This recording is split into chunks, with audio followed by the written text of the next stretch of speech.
x virou y e o y virou x.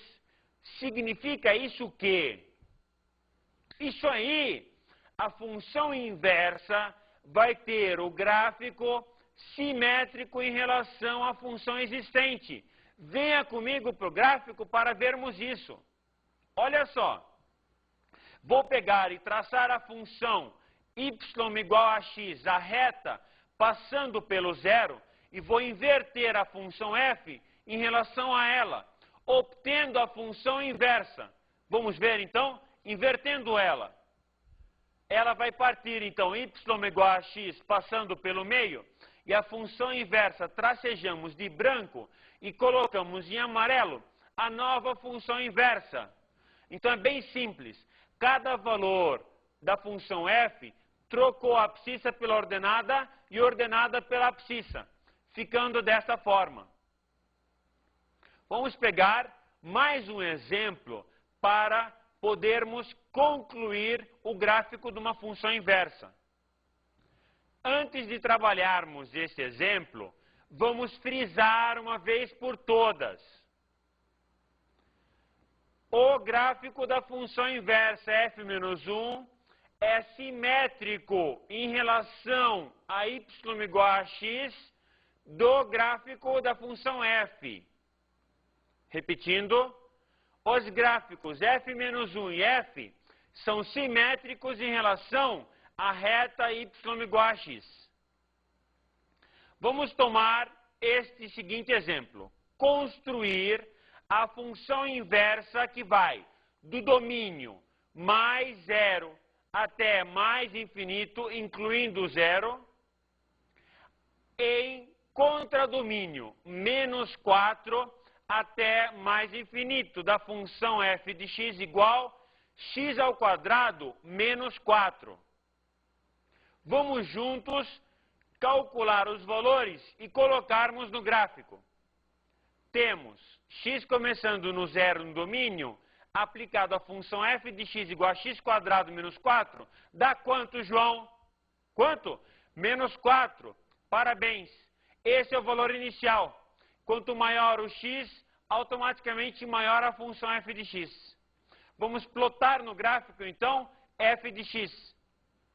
Obtendo o valor mínimo de menos 4 até o infinito, passando pelo 2. Isso é parte da parábola. A parábola inteira seria passando do menos 2 no 2. Porém, limitei o meu domínio de 0 até mais infinito. Para quê? Para que a função fosse bijetora. Eu preciso ter uma função bijetora para poder calcular a função inversa dela. Agora vamos achar então a inversa dela. Basta então fazer o quê? Traçar a reta y igual a x e traçar o simétrico da função f em relação a essa reta. Então traço a reta y igual a x e inverto os valores. Antes esse ponto era quem? 0 menos 4. Troca, troca, x com y fica menos 4, 0. Antes esse ponto era quem? 2, 0. Troca, troca, fica como? 0, 2. E marque então esses pontos. Ligando eles, vai obter o gráfico da função inversa f-1. Perceba o seguinte, que os dois gráficos sempre vão se cortar na reta y igual a x. Vai existir o ponto de intersecção desses dois gráficos na reta y igual a x. Conclusão final a respeito desse problema, que o domínio da função f vai ser a imagem da função inversa de f. E o domínio da função inversa de f vai ser a imagem da função de f.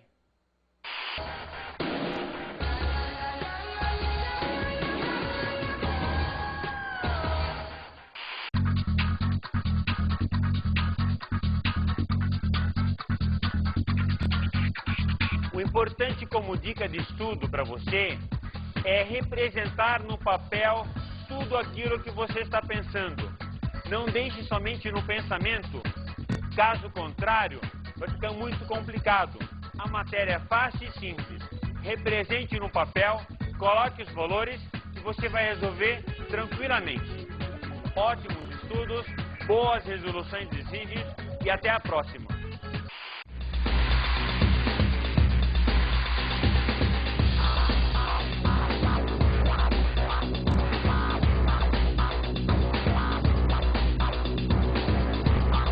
Na aula de hoje estudamos a função composta e a função inversa. Conhecemos um pouco da origem da função. O importante para nós é que a função composta vai ser gerada de uma função em outra, utilizando no mínimo 3 conjuntos. Vimos a técnica para a obtenção da inversa numa função. Devemos lembrar sempre trocar o x pelo y e isolar o y. E que o gráfico da função inversa é sempre simétrico em relação à reta y igual a x. E observamos os gráficos de funções inversas. Os gráficos são sempre simétricos em relação à reta y igual a x. Comece então sempre desenhando a reta y igual a x. Bons estudos!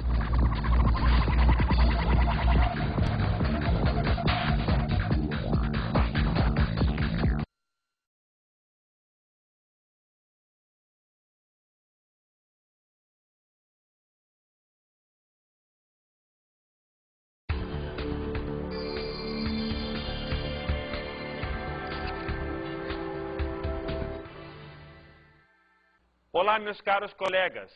O importante desta aula é treinarmos muito bem os alunos a resolverem as equações compostas e as funções inversas. Na função composta, não deu tempo de a gente analisar como vamos obter a inversão dela.